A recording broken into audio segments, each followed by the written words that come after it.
hablar sobre la regeneración cutánea y el proceso de cicatrización. Para eso tenemos que tener el concepto de herida y cicatrización de una manera clara.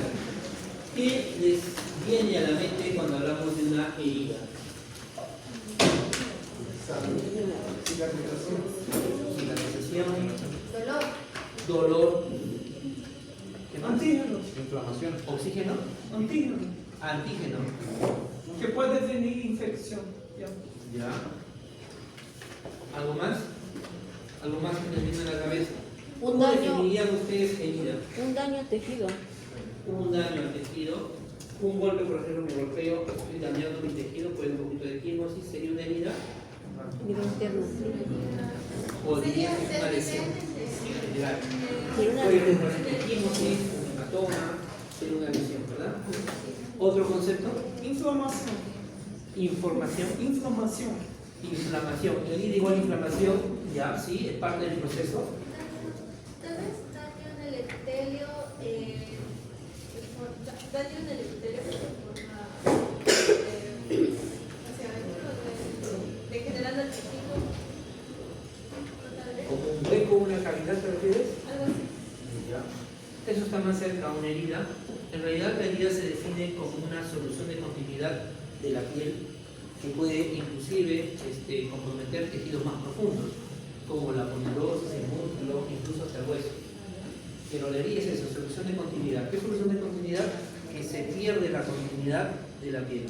Se rompe, se parte, se divide en dos. Esa es una herida. Y siempre va a estar involucrado algunos procesos como la inflamación, la infección, el sangrado, la reparación. Una herida puede ser aguda o puede ser crónica. No hay un criterio específico para decir cuándo es una y cuándo es otra, pero una forma de clasificarlo es en base al tiempo de curación. Si la herida se cura en menos de 6 semanas, que es el promedio, entonces hablamos de una herida aguda. Pero si han pasado 6 semanas o más y aún no se cura, eso ya es una herida crónica. Necesita más tiempo del necesario para sanarse. ¿Y qué sería cicatrización? Cicatrización sería lo contrario a una herida, ¿no? Sería la reparación, el cierre de esa herida, pero necesita una palabrita importante, que es reparación correcta de la herida. Buscamos mediante una cicatrización la reparación correcta. ¿Cómo sería una reparación correcta? Imagínense que esta es mi piel, ¿ya? Y se partió, está partida.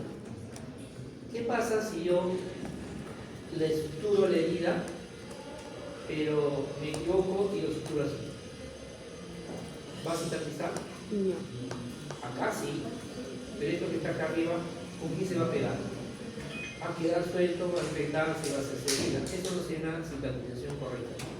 Lo que uno busca es que se afronten los bordes y cicatrice parejo.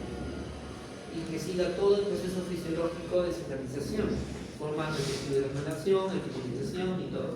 Entonces, como decimos acá, la cicatrización debe ser la reparación correcta de la herida.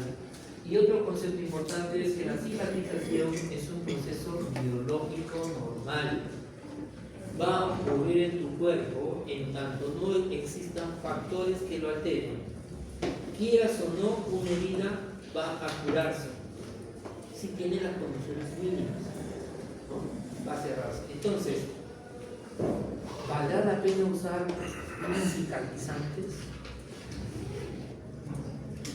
Depende ¿De qué? de la situación de la herida. Dame un ejemplo donde sí, dame un ejemplo donde no. Si es muy profundo. Profunda o no profunda, el proceso de cicatrización sigue siendo biológico, en realidad. Pero la profunda queda por más tiempo. Eso es otra cosa. Pero será el proceso de cicatrización. Va a demorar más, probablemente, pero sigue siendo un proceso de cicatrización normal y común. ¿Qué me dice? Depende también del paciente, puede ser, ¿no?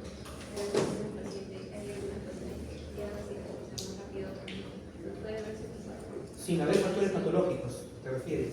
Sin haber factores patológicos. Porque si hay factores patológicos, obviamente la cicatrización va a estar alterada. Si si es un diabético, si es un paciente con hipertensión, si es un paciente que tiene una insuficiencia vascular, obviamente va a alterarse. Pero hablemos de personas completamente sanas, normales, comunes y corrientes, que tienen una herida y esa herida se va a sanar biológicamente normal. Es pura biología. Es decir, nosotros no vamos a cicatrizar ni curar una herida. Nosotros no curamos. El propio cuerpo se cura. ¿Qué hacemos nosotros? Asegurarnos de que el cuerpo tenga las condiciones adecuadas para que ese proceso se desarrolle natural y eficientemente. Nada más. Aquí eso énfasis. La cicatrización es biológica, es natural, es fisiológica. Así que no dejen que venga un visitador a decirles esto va a ayudar a la cicatrización, va a hacer que cicatrice más rápido. ¿Por qué? Porque se llama cicatriz. Doctor, y si tú estás dando un cevichito mañana, o en la noche tenemos una parrilla en el hornero, ¿están comprando tu receta? No te dejes sorprender, están comprando tu receta. No hay nada fuera de lo normal que pueda acelerar un proceso de cicatrización. Sí podemos ayudar a que el proceso mejore, se lleve bien, sí. Y ahora vamos a ver qué factores son los que influyen y cómo contrarrestamos. Si hay una deficiencia de, no sé, entonces puede alterarse la cicatrización. Pero el señor preguntó para un paciente sano. Claro, entonces, sin deficiencia. Sin deficiencia. Sí. En condiciones normales, por ejemplo, alguno de nosotros está sano, ahorita no tiene ningún problema, va, se cae y se rompe la herida. Empujamos a otro para tener dos. A uno no le hacemos nada y al otro lo curamos, le damos antibióticos y todo. Los dos van a sanar igual, en el mismo tiempo. Nadie se va a demorar más ni menos, porque están con todas las variables procicatrizales normales. Pero si uno fuera diabético y el otro no, ahí sí puede cambiar la cosa, ¿no? Entonces, eso es lo que vamos a ver ahora. Una vez que está la herida, esta va a empezar a cicatrizar y hay dos formas de que cicatrice. Una llamada unión por primera intención o unión primaria y otra unión por segunda intención o secundaria. ¿A qué le llamamos unión primaria? Es cuando nosotros intervenimos y hacemos que la herida sane o cicatrice un poquito más eficiente y más rápido. Y esto solamente es fisiología. Vean, si este es mi piel, digamos un corte de piel, dermis, subcutáneo, y hay un corte por contusión, por golpe, por bisturí, se abre la herida, ¿cierto? Se abre. Se queda un poquito de piel acá y un poquito de piel acá y acá está vacío. Para que esta herida se cierre, hay un principio básico que dice: la piel no baja ni sube, solo avanza. Entonces, si tenemos nosotros la herida así, ¿ustedes creen que la epidermis va a bajar, llenar todo esto, va a subir y luego se va a unir con el resto? Nadie tiene un corte así con cavidad. Necesariamente, para que esta epidermis se junte con esta otra, tenemos que juntar la piel. Si yo la junto, le pongo un puntito de amarre, le pongo paradrapo, lo que sea, y lo afronto, rápidamente va a epitelizarse, la dermis se une con la otra, la hipodermis también, y la herida se va a cerrar en un tiempo prudencial. Fácil. Eso sería la cicatrización de primera intención. Pero ¿qué pasa si yo no la afronto y la dejo acá? La piel no va a avanzar porque hay un hueco. Entonces, el cuerpo va a tener que llenar ese hueco. Lo llena primero. Y esa sustancia con la que lo llena, nosotros lo conocemos como granulación. Proceso de granulación. Empieza a llenarse, se pone un poco de tejido fibroso, principalmente colágeno, sustancia amorfa, se va armando toda el nuevo tejido conjuntival conectivo y se va llenando hasta que llega a la superficie de la dermis y finalmente el epitelio avanza y se llega a cerrar la herida. Esto obviamente toma más tiempo, porque tiene que llenarse. Lo que hacemos cuando vemos una herida es limpiarla bien y afrontarla para que cicatrice más rápido. ¿Alguien ha tenido una herida que la ha dejado sanar a su libre albedrío? ¿Cuánto tiempo les ha tomado?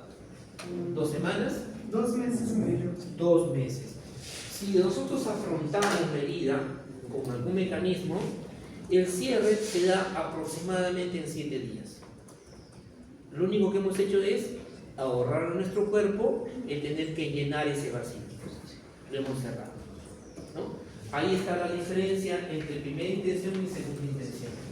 Ahora, las heridas recientemente hechas dentro de las primeras 4 o 6 horas según el criterio se pueden cerrar, pero si tiene más tiempo, ya está infectada, ya no hay vascularización, entonces se dice no, lo dejamos así, que cierre por segunda intención. Piña, las demora 1 mes, 2 meses o más para que sane, si no hay patología, ¿verdad? Entonces, recordar, una unión por primera intención, por segunda intención, y aquí están los esquemas, ¿no? Acá está abierto, tiene que llenarse, tejido granular, una vez que se llena, avanza la piel y llega a forrar ese tejido de granulación con epitelio. Entonces, para que se dé este proceso de reparación, van a ocurrir una serie de eventos en cascada que de una manera resumida podríamos decir que todo comienza con la formación de un coágulo. Me golpeé, me raspé, se hizo una herida, sangra. Ese sangrado va a generar una respuesta de nuestro cuerpo para controlarlo. ¿Y cuál es esa respuesta? Vasoconstricción inmediata, activación de plaquetas para cerrar el huequito y el proceso de coagulación desencadenado por el fibrinógeno que se transforma en fibrina y pone la malla ahí para contener, ¿no es cierto? Las plaquetas y la fibrina encima ahí amarrado para que no siga sangrando. Luego viene la segunda fase donde los macrófagos empiezan a quitar el colágeno que se ha puesto, que ya está desgastado, que no sirve, empieza a limpiar y empieza a formarse el tejido de granulación, a ir rellenando ese hueco. Finalmente, cuando el tejido de granulación ya subió, el epitelio avanza y va cubriendo esa zona. La proliferación y migración de fibroblastos que desencadena el proceso inflamatorio que ayuda a que se activen las células de los biofibroblastos que actúan como constrictores y hacen que la herida se retraiga para generar más densidad. Y ustedes han visto, de repente se entendido la herida como la herida pareciera que se arrugara hacia su centro. Se arruga hacia su centro. Eso es por acción de los miofibroblastos que se están contrayendo para darle más consistencia, evitar hemorragias y controlar el proceso de cicatrización. Finalmente se deposita nuevo colágeno, se deposita nuevas fibras elásticas y los macrófagos empiezan a limpiar, a ordenar, a estructurar las fibras poniéndole en un orden para que resistan la tensión. Vamos a ver eso en detalle más adelante. Entonces, podemos decir que en un cierre, una cicatrización de primera intención, se ve favorecida por esa unión previa, por la sutura. Y el beneficio es que va a reducir el tiempo de curación.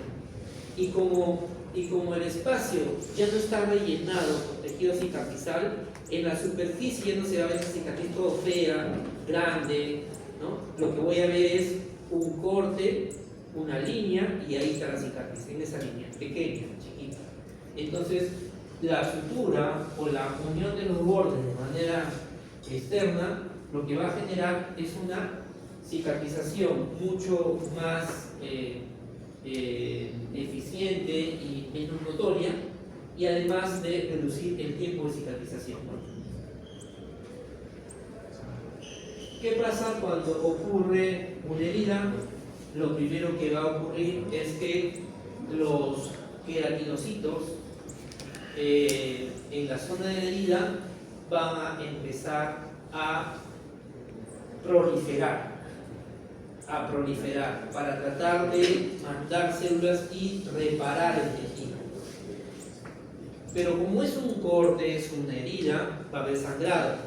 La sangre forma un coágulo sobre la herida, este coágulo se deseca y forma una costra. La costra adherida a la herida y lo está tapando. Esa costra naturalmente funciona como una gasa natural. Mantiene protegida la herida para que el entorno no le meta más gérmenes. Esta costra es favorable, debe estar ahí, no hay que sacarla de una curación. Ahora, imaginemos por un momento que nosotros somos los queratinocitos, ¿ya? Y tenemos 5 capas y al final, arriba, está la costra, el techo. Entonces, tenemos una herida que va desde aquí hasta el otro muro. En esta herida, cuando se produce la lesión y se activan los queratinocitos, como dice ahí, en las primeras 24 horas, este queratinocito basal se va a reproducir en uno más. Este se vuelve a reproducir en uno más. Ya se reprodujo 2 veces. Mientras yo estoy aquí, este ya subió al espinoso. Yo me reproduzco de nuevo, el que estaba en espinoso sube al granuloso, el que estaba en el basal sube al espinoso. Avanzo uno más, el que estaba en el espinoso al granuloso, el granuloso al córneo y el basal al espinoso. Y así van subiendo. Sigo avanzando, siguen subiendo. Cuando llega un momento en el que se hace otra reproducción, estos de aquí ya están en el córneo. Y ya es momento de desprenderse. Y se desprende. Y como en el córneo está sustentado la costra, al desprenderse el córneo se separa la costra de la piel. Y luego de acá se separa y se separa más la piel, la costra. Se cae este otro y se separa más la costra.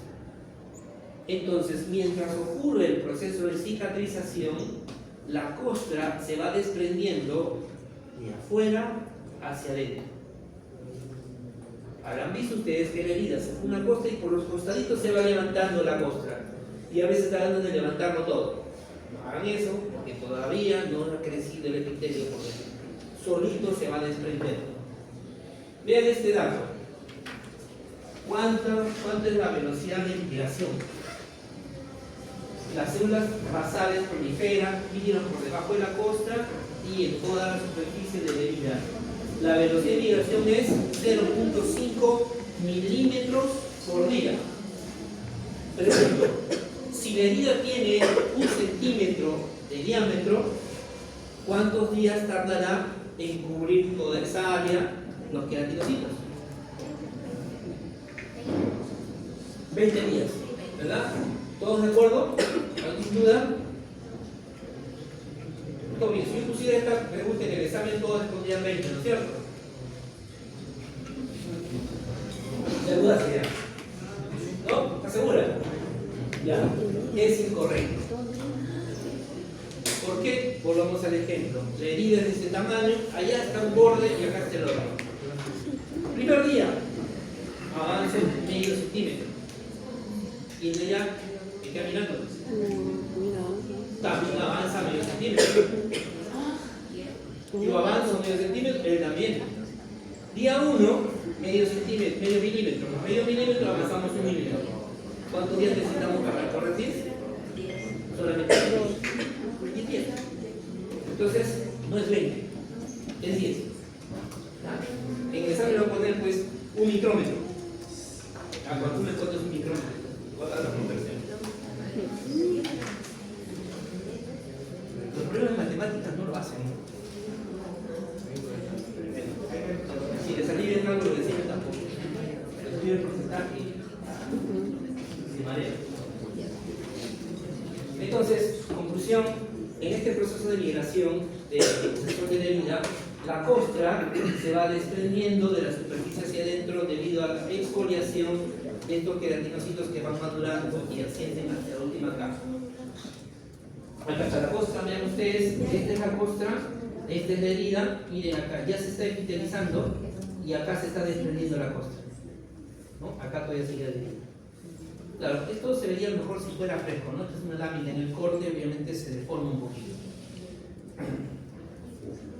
Ahora, decíamos hace un momento que un paciente en condiciones de salud no va a tener problemas para hacer la curación de la herida rápidamente.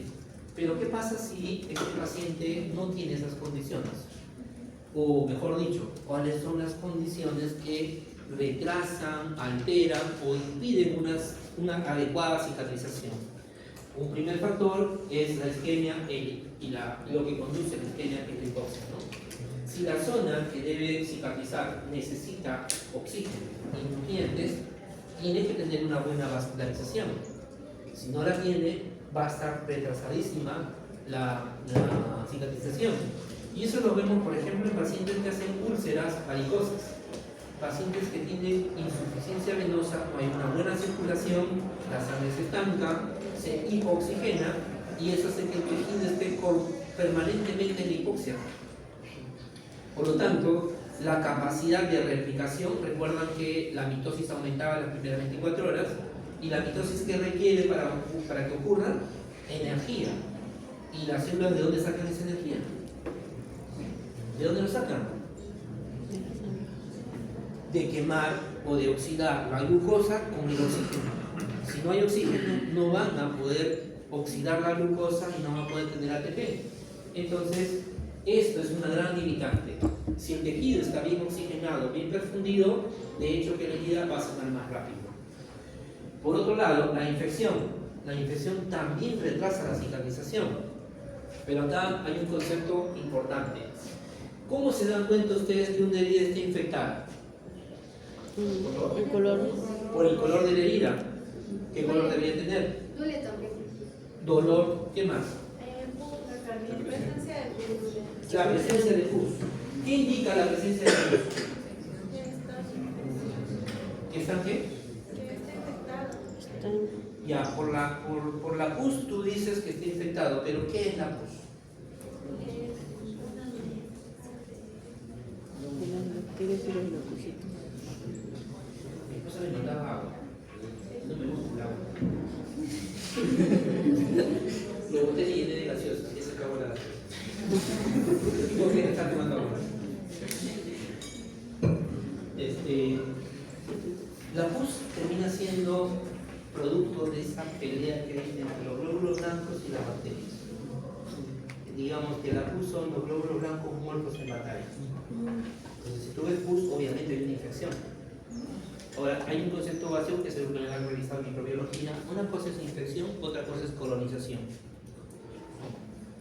El tejido puede tener bacterias, pero las bacterias conviven con el cuerpo y no pasa nada, están colonizados. Pero en algún momento esas bacterias se arman la bronca con estas defensas y empiezan a pelearse, y eso es infección.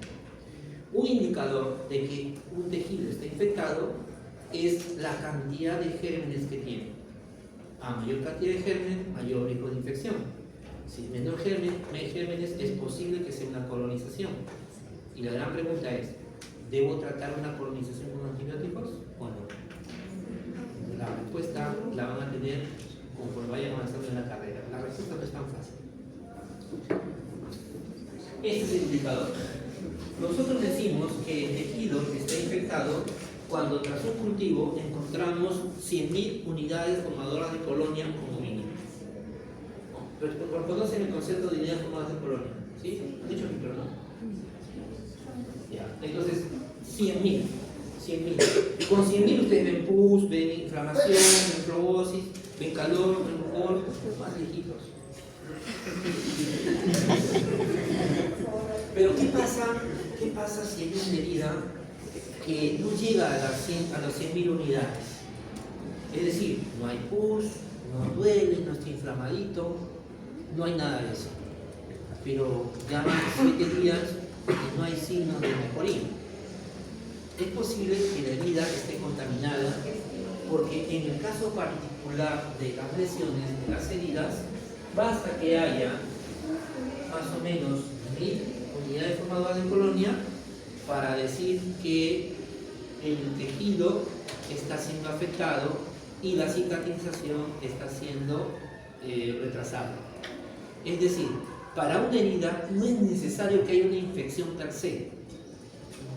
Basta que haya una contaminación suficiente, como 1000 bacterias, para decir que ya está afectándose la cicatrización. Y con 1000 bacterias, clínicamente nosotros no lo podemos diferenciar. Nos tenemos que llevar por otras características. Una de ellas es que después de 7 días no hay mejoría.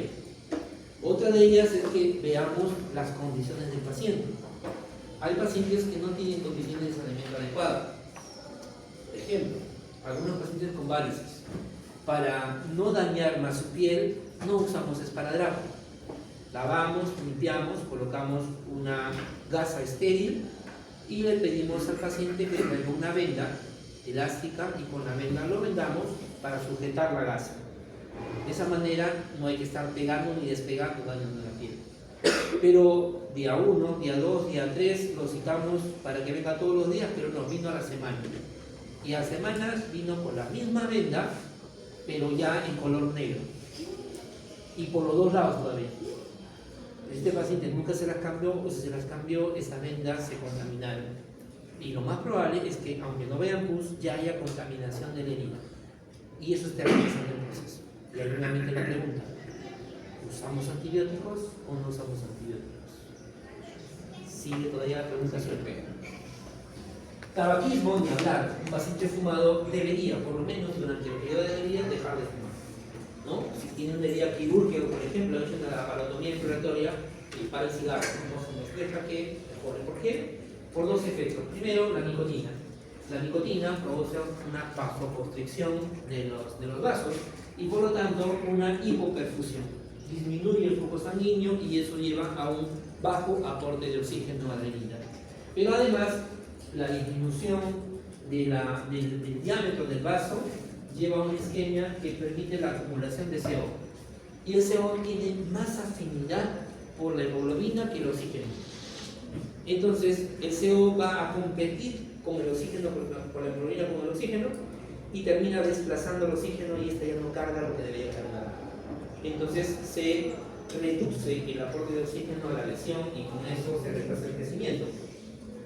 La diabetes también tiene dos efectos. Uno, que es un efecto directo sobre los vasos. Una de las complicaciones de la hiperglicemia es que daña los vasos pequeños, los más chiquititos. ¿Y dónde están esos vasos bien chiquititos? Están en la retina. Por eso los daños oculares, alteración de la visión en el diurético, están en el riñón. Los vasos terminales, los vasos rectos del riñón, ¿recuerdan? ¿Han llevado nefro renal? ¿Todavía no? Ya. Si lleven el curso, pregúntenme por qué se daña el riñón en un diabético. ¿Ya? Los vasitos pequeñitos se dañan. Y otros vasos pequeñitos están en un lugar increíble, pero así sucede. ¿Cómo se nutre una arteria? La arteria lleva sangre y nutrientes. ¿Y cómo se nutre? Por ahí chapa lo suyo cuando va llevando. Pasos bien derechos. ¿El glóbulo rojo acaso se tira todo el oxígeno? Y está cargando, ¿no? Podría chapar un poquito y dejar el rato. Si hiciera eso se envía y no deja nada a nadie. Tampoco puede ser los vasos. Entonces las arterias se nutren por sus propios vasos sanguíneos. Tienen pequeños vasitos que se meten a la pared de la arteria y la nutren. ¿Y esos vasitos cómo se llaman? Facilito. Son vasos de los vasos. O sea, vasa, vasor. En la cruz suena más bonito, pero impacta más, ¿sí o no? Vasa, vasor. Ya. Si dañan esos vasitos chiquitos, entonces la arteria ya no funciona bien.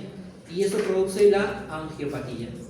Mala circulación, alteraciones en la contracción y lleva a un daño a nivel del tejido porque no lo perfume adecuadamente. Y así como ocurre en el vaso sanguíneo, también ocurre en el nervio. El nervio también se nutre por otros vasitos. y entran al axón y le dan, o mejor no hablo del axón, sino hablo del nervio, del paquete, que es un conjunto de axones. Entran los vasitos allí a nutrir. ¿Cómo se llamarán esos vasitos? Vaso de nervio. Vaso del nervio. Vaso de Se llamarán vaso nervoso. Suena mejor esa definición. Vaso nervoso. Ahora, el otro mecanismo es por la hiperglicemia. Al haber gran cantidad de glucosa en sangre, estas glucosas en su gran concentración se pegan a algunas enzimas y proteínas. Se pegan a la albúmina. ¿Y la albúmina qué cosa era en el cuerpo? ¿Qué función tiene la albúmina en el cuerpo? Transporte de... Es el Uber, ¿no? Sí. Es el Uber del cuerpo. Ahora imaginen que el Uber está manejando, llevando sus paquetes y alguien le esté corriendo encima, ¿no? Por fuera se trepa, no quiere jalar. Eso hace la glucosa, se pega, se une, altera su funcionamiento. También se une a la hemoglobina. Por eso es que una forma de detectar cómo va el paciente es midiendo la hemoglobina glicosilar, porque se glica con la glucosa. Esa unión a las proteínas, sobre todo las que están en la membrana basal, hacen que la permeabilidad de esta membrana cambie. Ya no es tan eficiente y por lo tanto la comida que debe pasar de este lado a través de la membrana ya no pasa.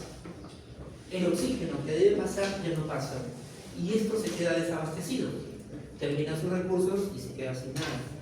Eso hace que también disminuya el aporte de nutrientes, pero sobre todo de oxígeno. Entonces, miren, la cosa es sencilla. Esto y esto terminan en un mecanismo común que es isquemia y hipoxia. Terminan lo mismo. Les aprenden desde arriba y después se muy fumador, antidiabético, para que les haga caso.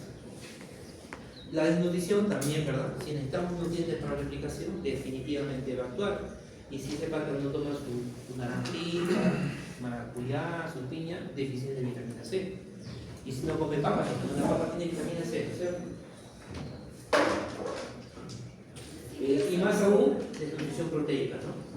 Energía necesitas para hacer la mitosis, pero para construir a ese hijito que vas a tener necesitas plástico, necesitas material, y eso es proteína. Y hay dos aminoácidos en particular que son importantes en la cicatrización de una herida, que es la arginina y la glutamina.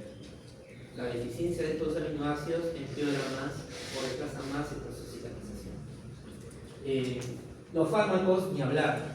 El proceso de cicatrización requiere de un paso fundamental. Si no está ese paso, no va a cicatrizar nada. ¿Cuál es este paso? La etapa inflamatoria. Es decir, tiene que haber inflamación para que la herida se cierre.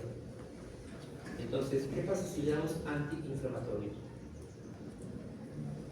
Muchas veces este factor es dialogénico, porque somos muy dados a desinflamar todo, porque alguien nos vendió la idea de que la inflamación es mala.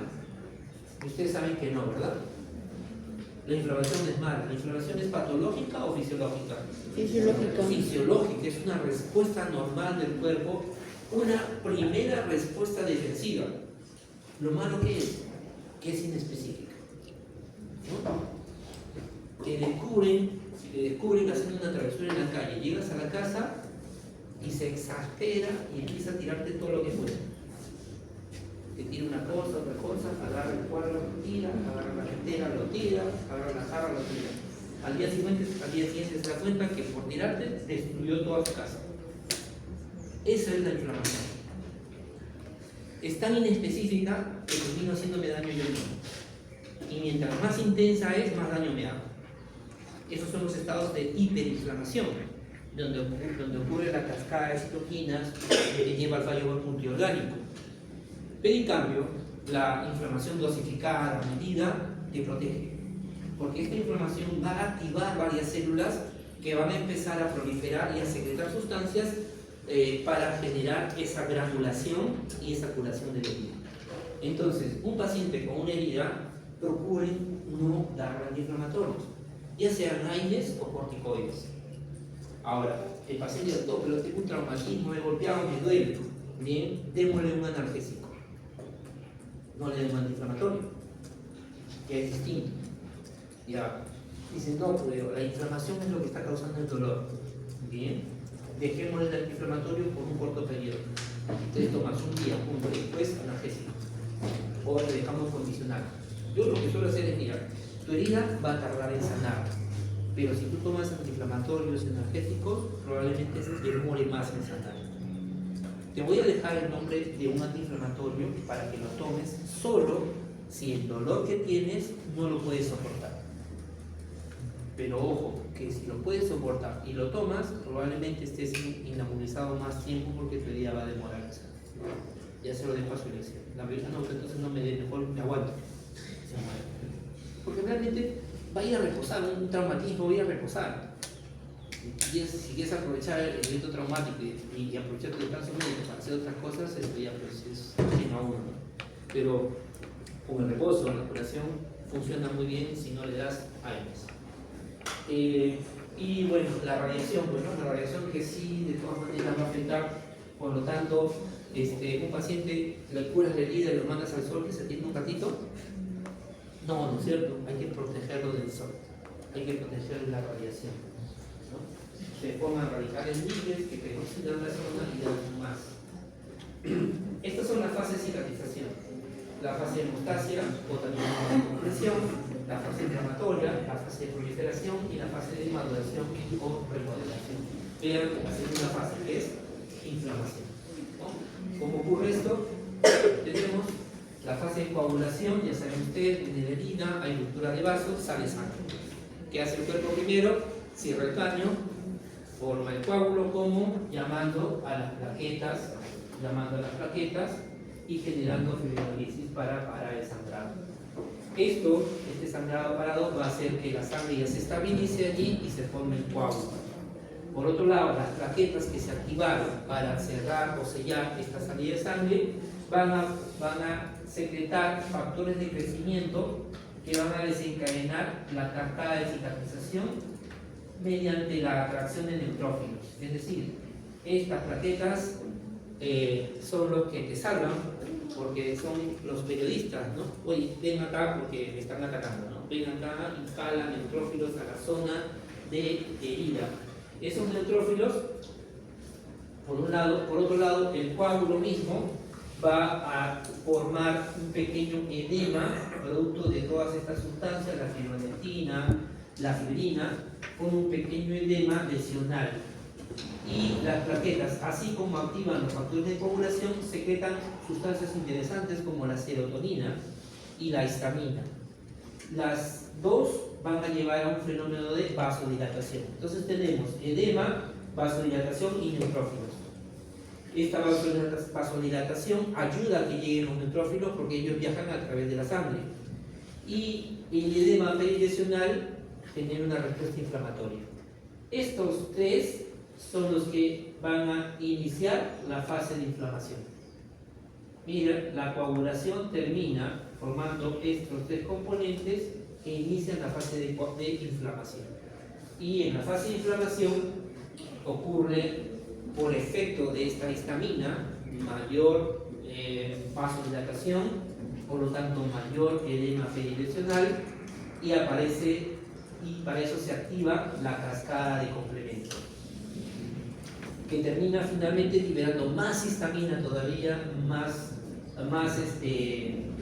sustancia vasodilatadora, pero también las sustancias quimiotácticas que hacen que lleguen más neutrófilos todavía. Estos neutrófilos inicialmente lo que van a hacer, ese coágulo que se ha formado, empiezan a comerse todo lo que no debe estar allí: bacterias, antígenos, moléculas mal formadas, un colágeno que no debería estar ahí, que está destruido, lo empieza a limpiar.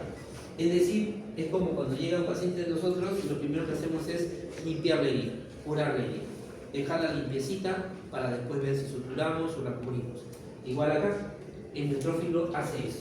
Una vez que ha limpiado la herida, viene una segunda etapa, que es la inflamación tardía. En esta inflamación tardía, el neutrófilo se hace un costadito, entran los macrófagos y los monocitos, y ellos son los que van a estimular a los queratinocitos, a los fibroblastos, a las células endoteliales, a los linfocitos, para iniciar la fase proliferativa, es decir, la tercera fase. Ya está la inflamación, se activó, limpió y activó estas células. Y en la fase proliferativa, ¿qué van a hacer estas células? Van a trabajar en conjunto para lograr la angiogénesis y la migración de fibroblastos. ¿La angiogénesis qué es? La génesis del vaso, ¿no? La formación de nuevos vasos sanguíneos. Recuerden que tenemos hasta aquí una herida con un coágulo limpio. Ese coágulo no tiene vasos, así que ninguna célula se va a meter ahí porque no hay comida. Empieza a formar vasos nuevos. Eso, junto con la migración de fibroblastos, hace que coágulo, vasos nuevos y fibroblastos empiecen a formar el tejido de granulación. Y va avanzando el tejido de granulación hacia la superficie. Este tejido de granulación, al final, nos va a producir una matriz consistente, dura, que va a unir los dos extremos de las heridas. Pero es provisional, esto todavía tiene que madurar. Y se ve favorecido también porque la angiogénesis, además de llevarnos al tejido de granulación, va a favorecer que los neutrófilos, los macrófagos puedan migrar fácilmente y activar las células endoteliales. Las células endoteliales son las que en los nuevos vasos van a favorecer la dilatación por el óxido nítrico para que haya mayor vascularización y se irrigue mejor. Por el otro lado, los fibroblastos van a activar estas pequeñas células que se llaman miofibroblastos. Los miofibroblastos son importantes porque imagínense la herida abierta. ¿Se puede seguir abriendo o no? Se puede seguir abriendo. Pero los miofibroblastos están alrededor, se contraen y es como que hiciéramos una ronda todos ahorita. Nos contraemos y nos achicamos y presionamos la herida, evitando que se expanda más y conteniéndola. Por eso es que vemos heridas que se retraen, arrugaditos, se van hacia el centro, ¿no? Eso ayuda a contener. Luego de un tiempo, cuando ya cesa su función, estos miofibroblastos mueren, caen por apoptosis y desaparece esa función y la zona afectada recupera su forma natural. Entonces, estas células ayudan a la matriz, pero también favorecen la neovascularización, que sigue contigo. Una vez que se termina la fase proliferativa con la matriz provisional, viene la última fase, que es la fase de maduración. En la fase de maduración ya entran estas células macrófagos, los neutrófilos, siguen los fibroblastos, pero la idea de la maduración es que, como locos, los fibroblastos empezaron a tirar colágeno, miofibrinas y todo ahí, y se va a empezar a poner, a consolidar. Pero si las líneas de tensión de mi piel iban de este borde al otro, así, en diagonal, y este primer tejido de granulación tiene las fibras todo dispersas, no me va a servir. Cuando yo jale estos bordes, se va a abrir de nuevo. Necesito que ese colágeno se alinee con las líneas de tensión de la piel, de manera que cuando haya tracción no se jale. Y ese trabajo se hace aquí, en la fase de maduración. Si no has pasado la fase de maduración, esa herida se va a volver a abrir rápidamente. Y tengo una anécdota. Cuando estuve en mi salón, recibí a un paciente diabético que tenía varices miembros inferiores. Tenía ya una piel deteriorada, atrofiada. Y lo conocí porque llegó al consultorio con una herida en la zona maxilar lateral, una herida bastante marcada. Cuando lo vi ya tenía como 3 o 4 semanas con esa herida, estaba haciendo una curación solo. Ahora, es un diabético no controlado, le gustaba su caña, entonces es difícil manejar un paciente así. Así es que en ese tiempo no había Google, ChatGPT ni esas cosas. ¿Podría darle antibióticos? No hay a llegar. Si tiene una mala vascularización, es un tejido hipóxico, malnutrido, tiene todas las condiciones como para que esa herida no sale nunca. Tiene problemas vasculares, tiene problemas de hiperglicemia, atrofia y probablemente malnutrición, porque el que toma mucho daña hígado, no hay buenas síntesis proteicas, etc. Entonces, le hice curar la herida y le dije regrese mañana. Esa tarde terminé mi consulta y me zambullí en mi cuarto a buscar la respuesta. Yo llevé 5 maletas, 4 de puros libros y 1 de ropa. Empecé a revisar mis libros y encontré en el libro de cirugía de Schwartz que había una técnica antigua para cicatrización de heridas utilizando azúcar. Entonces le planteé, ya era científico, porque por ahí en algún momento escuchábamos, pero era científico. Entonces le planteé al paciente hacer ese método y me dijo, ya doctor, estoy de acuerdo, excelente. Empezamos, bloque de azúcar, limpieza, bloque de azúcar, limpieza, bloque de azúcar. Demoramos como 7 o 8 meses para que granule la herida. A los 9 o 10 meses, no me equivoco, para acabar mi sermón, ya empezó a epitelizar. Empezó a epitelizar. Él, y sobre todo yo, estábamos contentos porque había funcionado el tratamiento.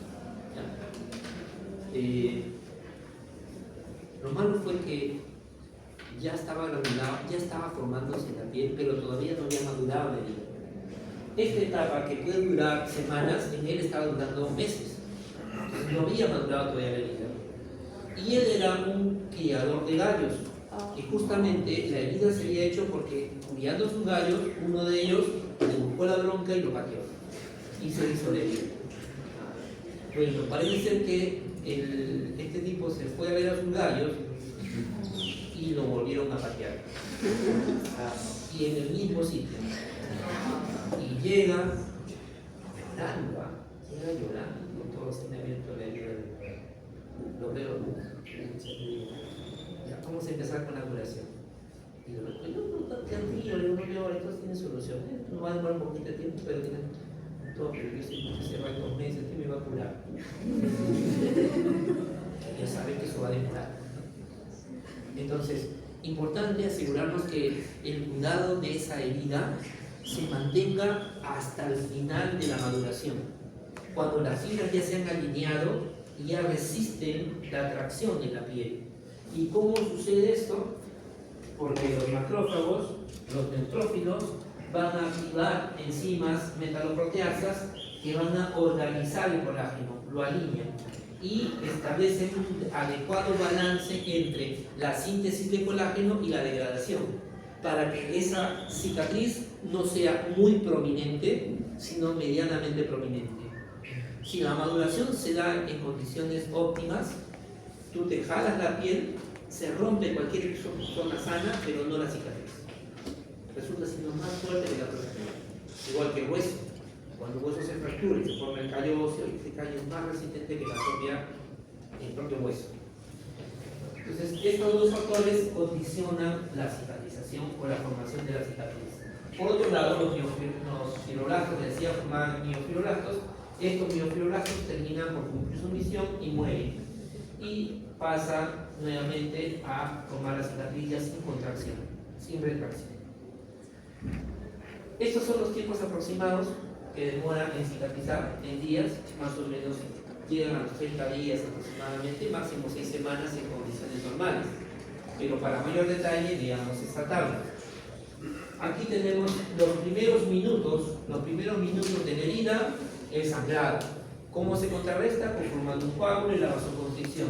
Esto ocurre en los primeros días, los primeros minutos. En las primeras horas hay un aumento de polimorfos nucleares en la zona para ir desencadenando el proceso inflamatorio. Este proceso inflamatorio va desde la primera hora hasta más o menos la semana número 1, los primeros 7 días. ¿No? Este es horas y este es días. Por aquí tenemos los polimorfos y los macrófagos. La epitelización más o menos se inicia aquí en las primeras horas y avanza, decíamos, entre las 12 y las 18 horas, ¿verdad? En el avance. Acá tenemos la maduración, la angiogénesis, mira, está comenzando el 7º día, y la maduración más o menos está comenzando en la segunda, tercera semana y se extiende más o menos hasta el primer mes. En cambio, la remodelación, maduración y remodelación, la remodelación se va a extender hasta los 2 años. Hasta los 2 años. La remodelación es que ya maduró, ya se fijó, ya se afianzó la cicatriz, pero empieza a pulirse, como cuando ya reparaste tu pared, ahora quieres pintarla, de mantenimiento, igualito. La cicatriz se va remodelando, se va achicando, se va atenuando con el tiempo. Y aquí una observación. Nos quieren vender por televisión ahora de que existen sustancias mágicas que nos hacen borrar las cicatrices. El problema es que no te dicen cuándo debes usarla. Y generalmente queremos usarla después de haber curado mi herida. Ya tuve una herida, se cicatrizó, pero queda feo. ¿Cuánto ha pasado? 1 semana, 2 semanas, 3 semanas. Está feo. Me he hecho mi solución. Supongamos, al mes, empiezas a echar. Te echas al mes, pasa un mes, ves que mejora un poquito. Sí funciona. Te compras otro tubito, lo echas, pasa otro mes, mejora un poquito más. Sí funciona. 3 meses, 4 meses, está mejorando. 5 meses, sí, yo creo que ya está bien ya. En realidad no está bien, sino que ya no quieres seguir gastando porque te cuesta. Y dejas de usar. 6.º mes, mejora otro poquito. Efecto residual del fármaco. Pasa otro mes, mejora otro más. Ya empiezas a dudar. 8.º mes, mejora otro poquito. ¿Y ahora qué está pasando? Es un proceso de remodelación. Entonces, estos primeros meses que mejoró, ¿fue por la remodelación natural, fisiológica o fue por la cremita? Probablemente por la remodelación natural. Entonces, si tú quieres ver efectivamente los efectos de esta sustancia, úsala después de los 2 años de herida. Incluso en algunos textos, algunos colegas ya de mayor experiencia sostienen que la remodelación de una herida se mantiene durante toda la vida. Con menor velocidad, con menor eficacia, pero se produce. ¿Quieren demostrarlo? Un voluntario. Hágase una herida ahorita, hacemos una herida y le evaluamos cada 10 años. Vamos a ver cómo llegas a los 50, a los 60.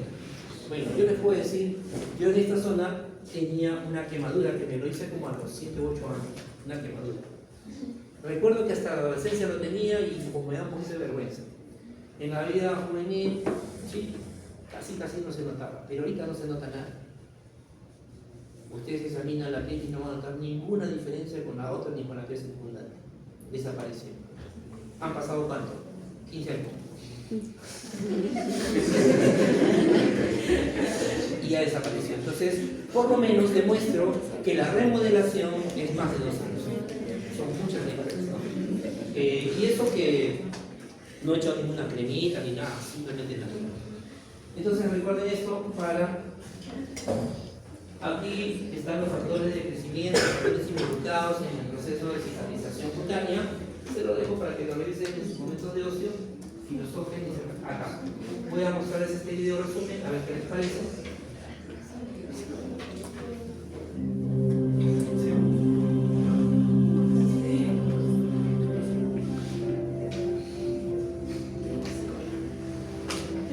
In every wound type, the healing process runs through a cascade of phases, which partly overlap in time.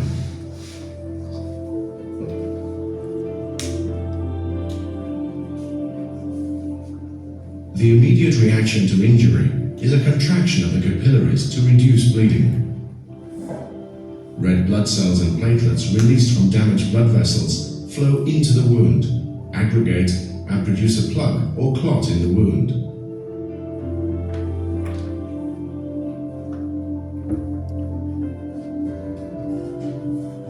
The first step in the inflammatory process is dilatation of the capillaries. Increased permeability of the capillary allows serum and white blood cells to migrate into the wound area. Here, the white blood cells differentiate into different cells, including neutrophils and macrophages. Neutrophils and macrophages are attracted to the damaged cells and bacteria by chemical substances. They become phagocytic and engulf dead tissue and bacteria. Once all the dead tissue is eliminated, the inflammation gradually subsides.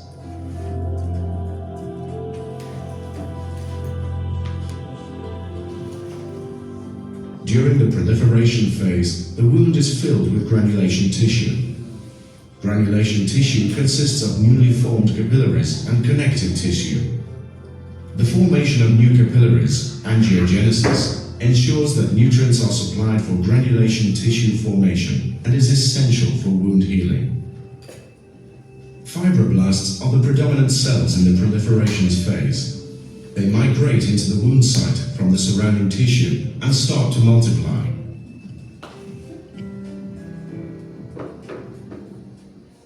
In the last part of the proliferation phase, the wound is made smaller by wound contraction.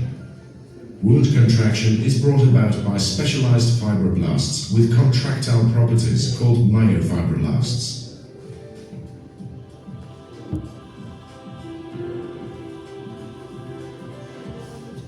When the granulation tissue filling the wound is almost at level with the surrounding skin, re-epithelialization starts.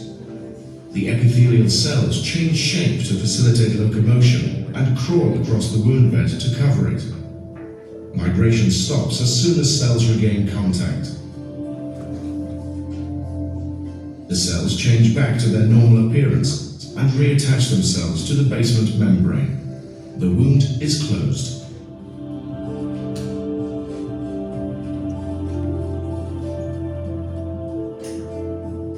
The transition from granulation tissue to scar tissue involves reorganization and maturation of collagen fibers to maximize tensile strength.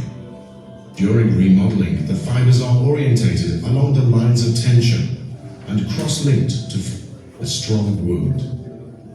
Remodeling can take up 2 years after wounding. Entonces, la remodelación puede tardar hasta 2 horas y la remodelación se alinea en la fibra del colágeno, ¿no? Se alinea. Este es un resumen de las 4 etapas para que se diviertan y repositen.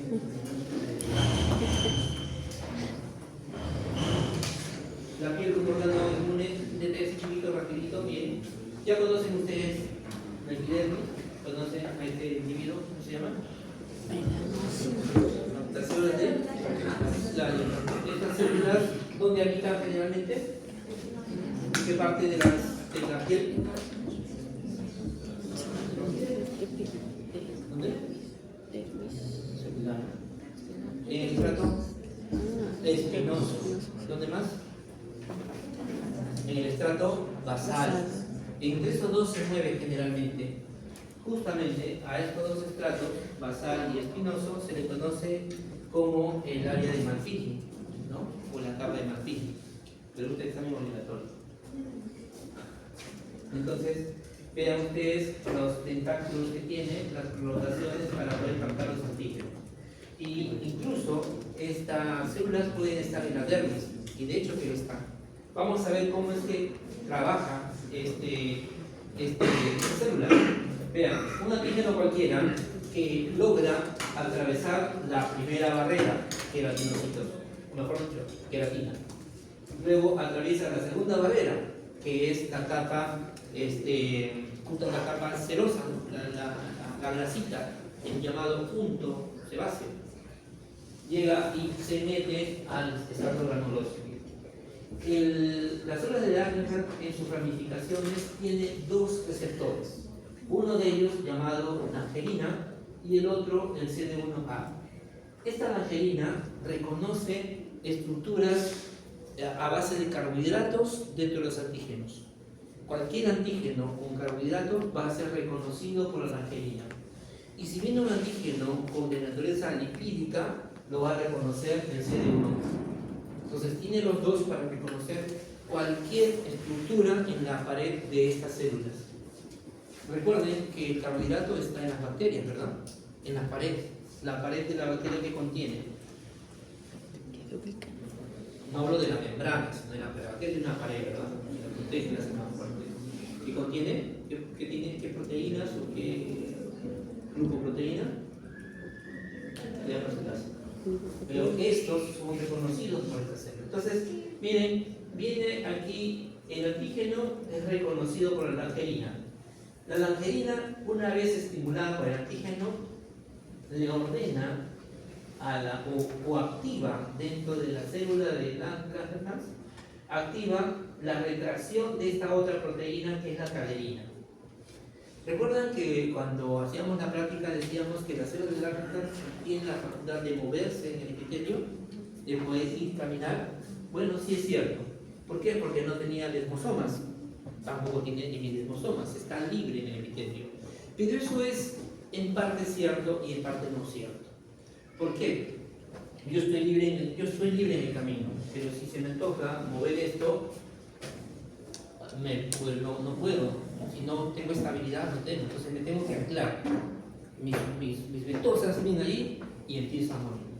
Eso es lo que hace el Langerhans. También se adhiere a las células de manera transitoria. Esa unión a los queratinocitos lo hace a través de esta molécula, la caderina E.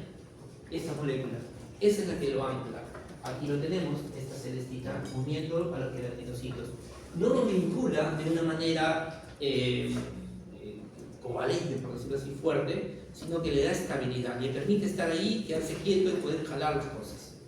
Una vez que el antígeno estimula esta langerina, esta célula empieza a retraer, como si fuera ventosa, la desconecta del queratinocito y queda libre.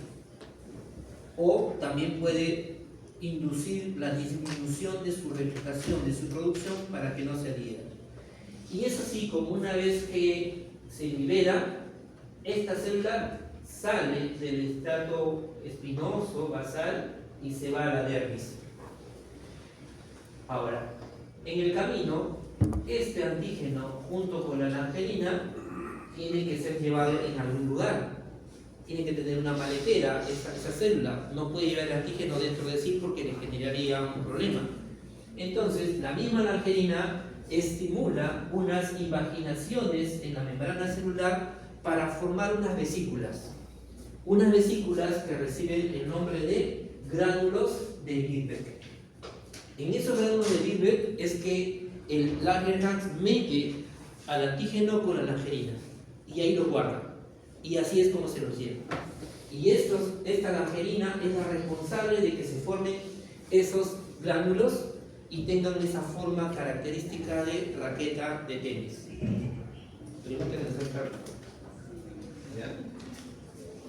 Una vez que está en la dermis, lo que va a hacer esta célula es meterse a los linfáticos para llegar hasta el ganglio linfático. Y ahí le va a chismosear todo al linfocito T. El linfocito T va a ver el antígeno, lo va a reconocer y empieza a fabricar su molde para los anticuerpos contra esta sustancia. Este linfocito ya reconoció, ya cargó, ya tiene la memoria, ya está listo para sintetizar anticuerpos, sale del ganglio y a través de los vasos sanguíneos llega a la zona afectada. Una vez que llega allí, va a irse a través de la dermis, secretando citoquinas proinflamatorias que van a generar en la piel una respuesta inflamatoria inicial. Por otro lado, estos mismos linfocitos van a empezar a secretar sus anticuerpos para que se prendan del antígeno y si llegan a pasar, sean fagocitados y limpiados de esa zona.